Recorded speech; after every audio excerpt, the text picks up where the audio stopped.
but now on Water Lane from here, I'll point out one or two places of interest. There on the corner is the oldest and strongest of the 13 towers around the inner wall. It's called the Bell Tower. And they call it the Bell Tower because in that white box on top there hangs a bell. It's not rocket science, is it?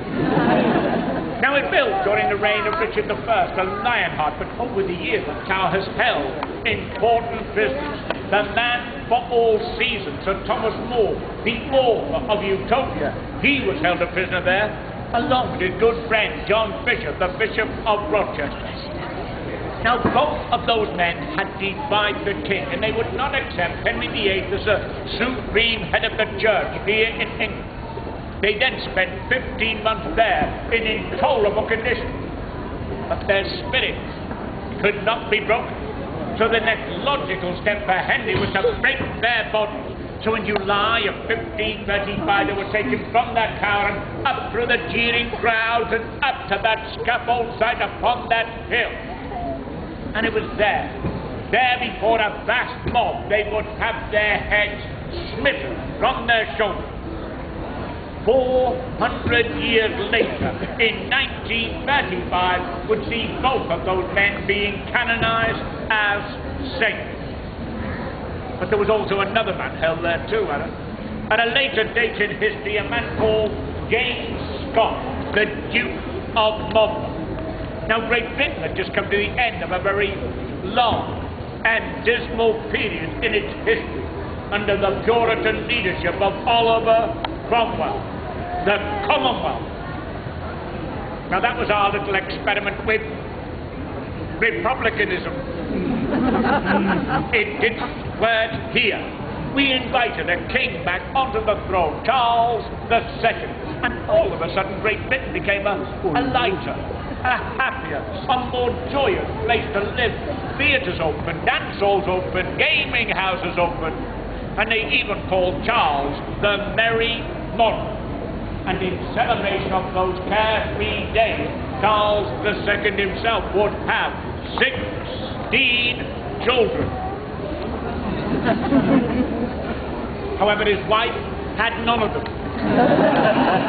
And James Scott, the Duke of Monmouth, was the eldest of these 16 children. Now, when his father died in 1685, James Scott would land in Lyme Regis in the West Country saying, I am the eldest boy, so I should be the new king. He moved inland, gathering support. It became known as the Monmouth Rebellion. But that revolt was crushed on the 6th of July. James Scott was taken to that very tower. But just 3 days later, he was taken out through the jeering crowd, up to that scaffold site up on the hill. You get the hang of this yet? It was there, upon that hill, he would meet his end under the blade of an axe, but it proved to be a bloody and botched affair. You see, the executioner that day was a giant of a man called Jack Ketch. But Jack Ketch was just a part-time executioner. He was a part-time butcher. He was a full-time drunkard. And on this day, he managed to bring all three skills together.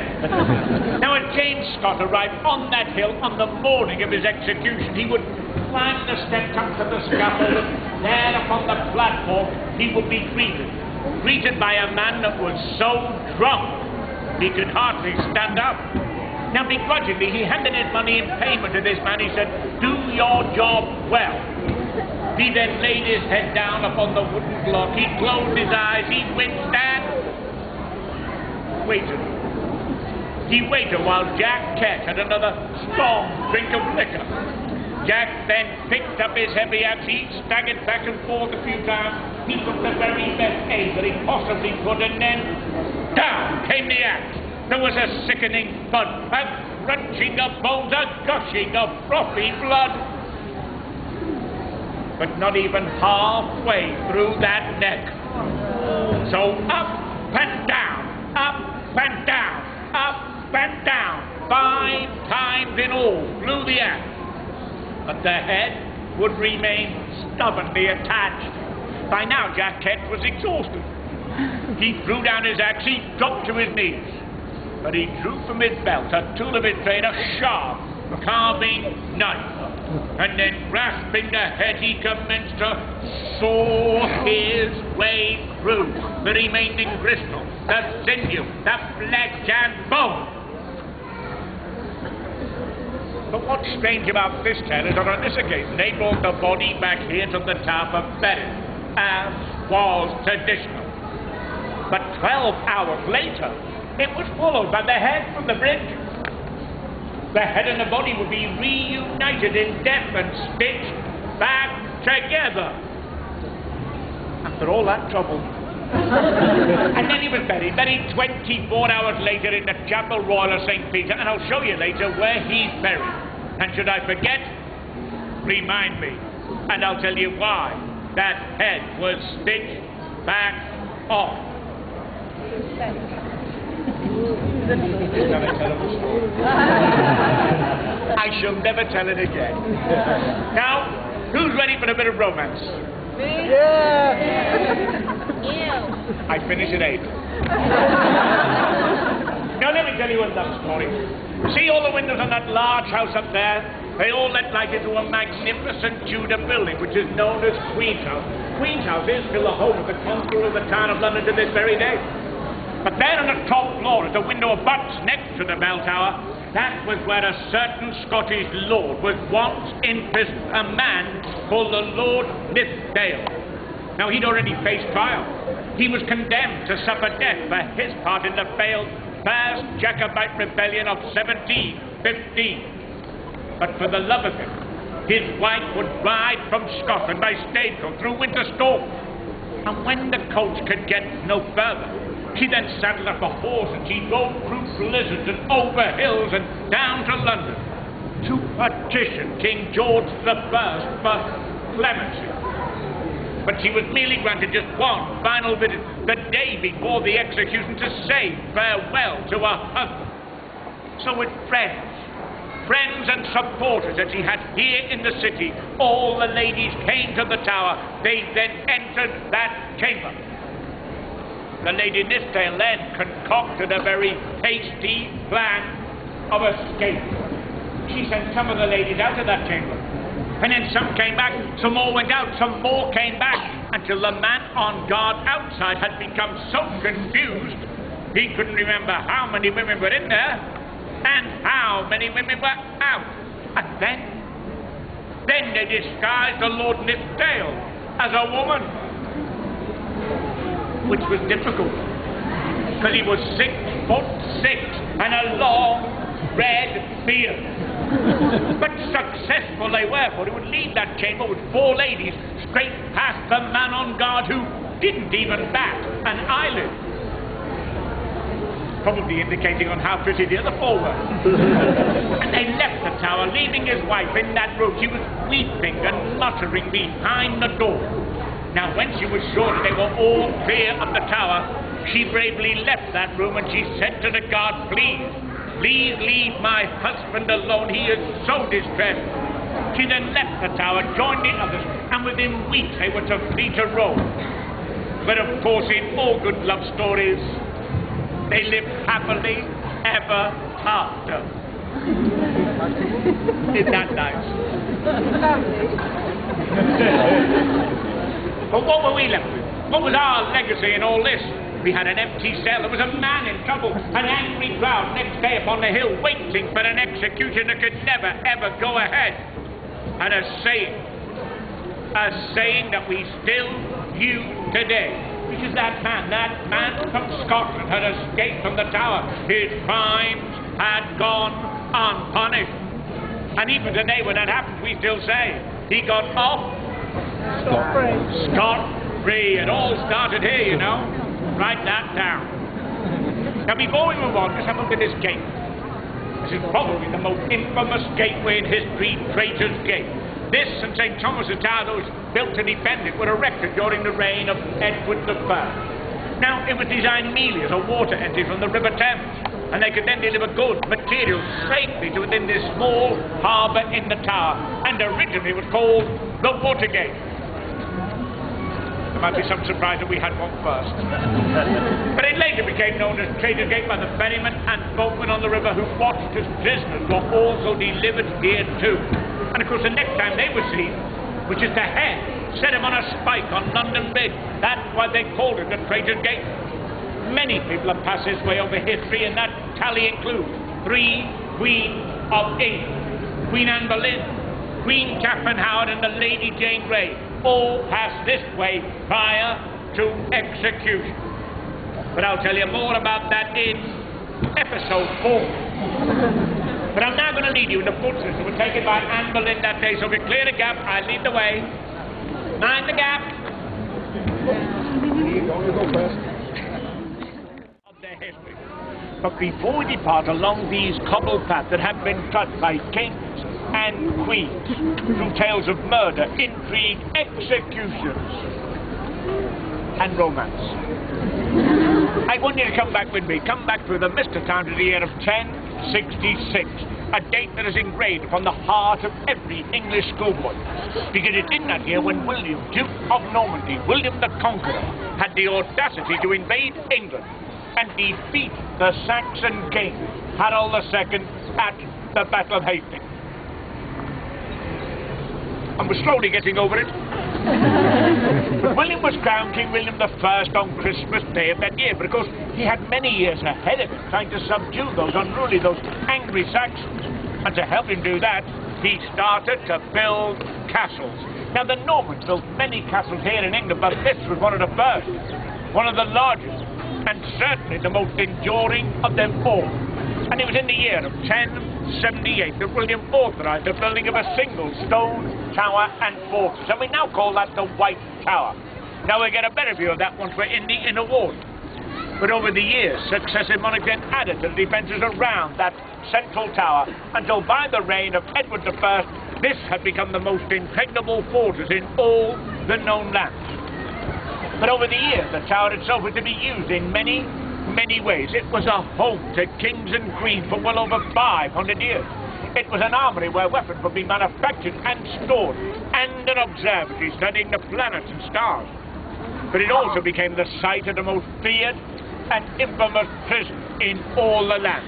But not an ordinary prison, this, so we had the big boys here. Kings of Scotland, kings of France, queens of England, princes of Wales, lord, lady, duke, and earls. Now, I know over the years we got a little bit of bad press. And even today people think that all we did here was hang around, open these gates in the morning, bring a few lords and ladies inside, chop off their heads, then lock up again at night. Well, let me assure you now, we did not. To do it up there on that hill. Because the axe was only used 6 times throughout history behind the walls of the tower, but many more times up upon that hill. Now you can imagine what it was like up there the day of an execution. Thousands of people would gather up there to witness a good beheading. The kids would have had the day off school. Mum would have made sandwiches. Everybody up there was in a party atmosphere. Except for one man. And he was led from the tower on the morning of his execution. Now, he would carry in his hand a leather pouch that was crammed with gold and silver coins, for he would have to pay for his own execution. He would make his way up through the crowd and climb the steps and hand the money over to his executioner. And they still call that money today severance pay. And they don't get any better. He'd lay his head down upon a wooden block as the executioner raised the axe high. Down it would come. Now, he would hopefully behead his victim at a single stroke. The head was lifted, it was shown to the crowd, and the crowd let out a mighty cheer. Yay! It was mightier than that. The head was then impaled down upon a spear and paraded high above the crowd through the twisting streets of London on its journey to London Bridge. Now, London Bridge was then the only bridge across the River Thames, and it was on the south side of London Bridge, on the gatehouse, that the head would be left, displayed upon a spike alongside many other heads as a warning. But the body was brought back here to the tower and then buried in an unmarked traitor's grave in the Chapel Royal of St. Peter. And we'll be entering that chapel later. So are you ready to go? Yeah! The same route that was taken by those headless corpses. Then let's head off. You may or may not have noted that we just passed under an artery that actually runs under the infamous Bloody Tower. Now, originally that small tower was merely known as the Garden Tower, and that is because the western window would overlook the Lieutenant Vegetable Garden. But over history, the name of that tower was slowly changed. Tower of Blood, or Bloody Tower, because everybody that seemed to go in there came to a sticky end. In fact, it was here in June of 1483 that two young boys, two princes, one in fact a boy king for 77 days, Edward V, and his younger brother Richard, Duke of York, had been brought here to the Tower of London to lodge by their uncle and their protector, a man called Richard, Duke of Gloucester. A man that Shakespeare would later write about in history. Shakespeare claimed that Gloucester had a deformity of the back, that had a crouched back. But sightings of the two boy princes, one aged 12 and the other 9, playing in and around this tower, suddenly ceased. September 1483. Now, they were never, ever seen alive again. And by tradition, they had been murdered in that lower chamber by suffocation with a fellow or stabbing with a dagger. Their broken bodies were then bundled down the stone steps at the dead of night to be hidden in a secret spot on the south side of this central tower. Now, it was there that the bodies would remain concealed. They lay hidden there for 191 years, until at last, during the reign of Charles II, workmen who were working on a stairwell there would discover a wooden chest. Now, at first they'd thought they'd found treasure. They brushed away the soil and dirt, broke open that aged lock. But there was no gold, no silver, no jewels, just the rotted skeletal remains of two small boys.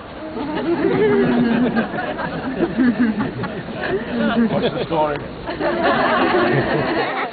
So the king then ordered the remains of these two young princes to be placed into an urn that had been specially designed by Sir Christopher Wren. They were then reburied in Westminster Abbey in a spot called Innocents' Corner. And there they remain to this very day. But who did that terrible deed? Who was the perpetrator of that double murder? I cannot tell you. You have to read the evidence yourselves and make up your own minds. It's a whodunit. But some people think it was the Duke of Buckingham. Many people claim that it was Henry Tudor. But most people believe it was the boy's own uncle, Richard, Duke of Gloucester. He'd already declared himself the King of England before the two princes disappeared, King Richard III. But Richard would not be a popular king here in England. He would reign for barely 3 years. He would then lose his crown and his life at the Battle of Bosworth Field. Now, very recently, they've discovered his body. His body has been discovered under a municipal car park in Leicester, very close to where the battle was fought. Lying under there for over 700 years, under the letter R. How spooky. Now, they exhumed the body, they found the skeleton. The skeleton did, in fact, have a crouched back, just as Shakespeare had said, which didn't half upset the Richard III Society, I'll tell you. And they've done DNA evidence on the bones now, and they say they've found conclusive evidence that that body is, in fact, King Richard III. But I believe they knew where he was all along. I do. Under a car park in Leicester, very close to where the battle was fought, under the letter R. Just by the road sign, caution, Humping Road. Come on, let's go. Sorry. There behind you is where it all began. That is the great Norman keep known as the White Tower. Work began on that tower in the year of 1078, and it took 20 years to complete. But it was there where the royal family lived. They lived there for well over 500 years, up on the top floor of that tower. Now, the floor below, there was a banqueting hall. There was also a council chamber. And knights and their ladies and other royal retainers, they would be accommodated in that lower chamber there. But there was another chamber. A chamber that was deep below the ground. There were the walls of the thickest. No windows. And the earth embankments around would not let out a cry of pain. It is down there in the dark, dank, evil corner of that very cellar where once upon a time the Tower torture chamber was housed. And gentlemen, you can still go down there today should you choose. You can still descend down there into the dark, airless bowels of that very tower. But if you do, please be prepared. Because even today in enlightened times, you may still be tortured. Down there now is a gift shop. Now, access to the tower is temporarily up the north side here. They're doing a representation of the Line of Kings in there at the moment, so there's work going on in there. But when you go in there, you will see suits of armour, some of them owned by Henry VIII, block and axes used at executions. There's rifles, spears, swords, helmets, big boys' toys in there. Down in the corner down there, between the trees at the entrance of the Bloody Tower, where the boys disappeared from. However, it is laid out today as a cell until Walter Raleigh was a prisoner. Raleigh, that navigator and explorer, he was held in that tower for 13 years of his life, during which time he fathered a son and wrote a book, History of the World, Part 1. But eventually he was executed in the orders of James I. Now, James not only hated Raleigh, but also detested the habit that Raleigh had brought back to this country from the other side of the Atlantic. The habit that still afflicts many today. What would that be? Yes, tobacco. Line dancing in country and western, and you've had your tips up. There's a lovely story about the execution of Walter Raleigh. If execution stories are lovely, this is one of the nicest. On the execution day, he was taken from here, from the Tower of London, taken to Old Palace Yard. That's now where the Houses of Parliament now stands. That was on the same day as the Lord Mayor's parade. But nobody went to watch the parade. They all went to Westminster to watch Walter Raleigh die. He was a very popular man. In fact, he gave a farewell speech that lasted over an hour and a half. He then composed himself, ready to die, and laid his head upon the block of oak. But the crowd jumped up. No, no, they cried, no! And the reason for that, he was facing towards the west. And in those days, they believed if you were to pass into the kingdom of heaven, you had to die facing the east. So in order of having his composure interrupted, Raleigh got up and he addressed the crowd once more. He said, "It matters not where my head lies as long as my heart is in the right place." Now as he turned to face the east, he paused and he felt the edge of the axe. And he said to the executioner, "That is a rough medicine, but a sharp cure for all ills." He then laid his head down upon that wooden block, and the executioner laid the axe high. Down it came, and decapitated a Walter Raleigh at one foul swoop. Stooping down, the executioner picked up Raleigh's head and showed it to the crowd. There was silence. Absolute silence. So quickly he took the head, and he stuffed it into a soft leather pouch. And he pulled the cord tight, and he handed that pouch to Elizabeth, Sir Walter Raleigh's wife. What a nice touch. Now he's buried in a place of honour. He's buried at St. Margaret's Church, a little chapel in front of Westminster Abbey. He lays at rest just in front of the altar. Nobody knows where his head is, but his heart is in the right place. Isn't that nice? Now move further to the right there, you see that elm tree through the building one we talked about before, Queen's House. That is where Anne Boleyn and Queen Catherine Howard would await their execution. And the infamous prisoners held there over history include Herr Rudolf Hess, the deputy leader of Nazi Germany. He was held there for 4 days in May 1941. And also William Penn, the founder of Pennsylvania. He did time there too because of his political rights. However, he was released on the intervention of his father and the condition he leave this country. That's when he crossed the Atlantic, and later on he went on to form that colony he then named in honor of his father, Pennsylvania. Now the simple brick building next to the green is number 5 of Tower Green, the home of the gentleman jailer. That is where the Lady Jane Grey was held a prisoner before her execution. Her young husband Guilford was held in this tower here behind that window. In that room he had carved his wife's name on the walls twice.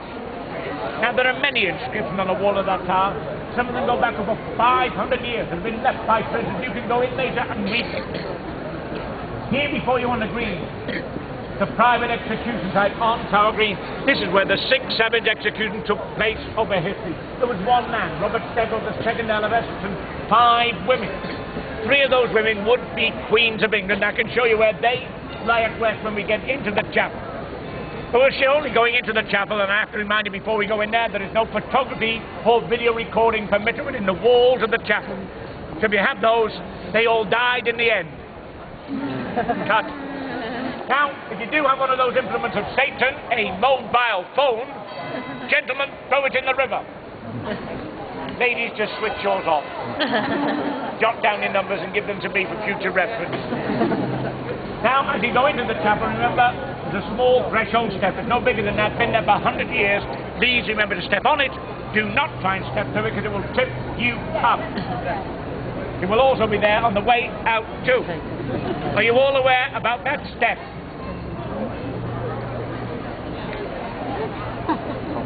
Should we all join hands and see if we can contact the living? Are you all aware about that step? Yeah. Oh, yeah. And yet, looking round, I can see at least 30% of you will still trip.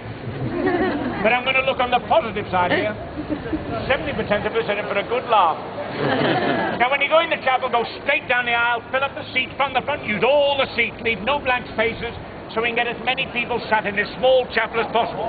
See my colleague, Alan, I will see you in there. Cheers, Alan. Get it this way, please. Wrong way, Jen. Put yourself.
forward. Go. Up.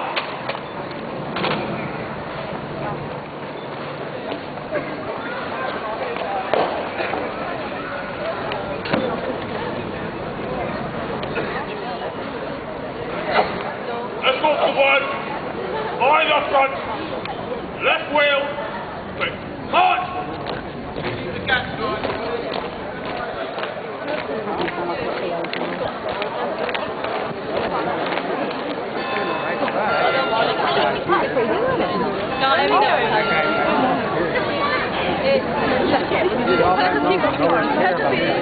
把人家到处走。你看，那这个我也是培养排队让进去看跑站的。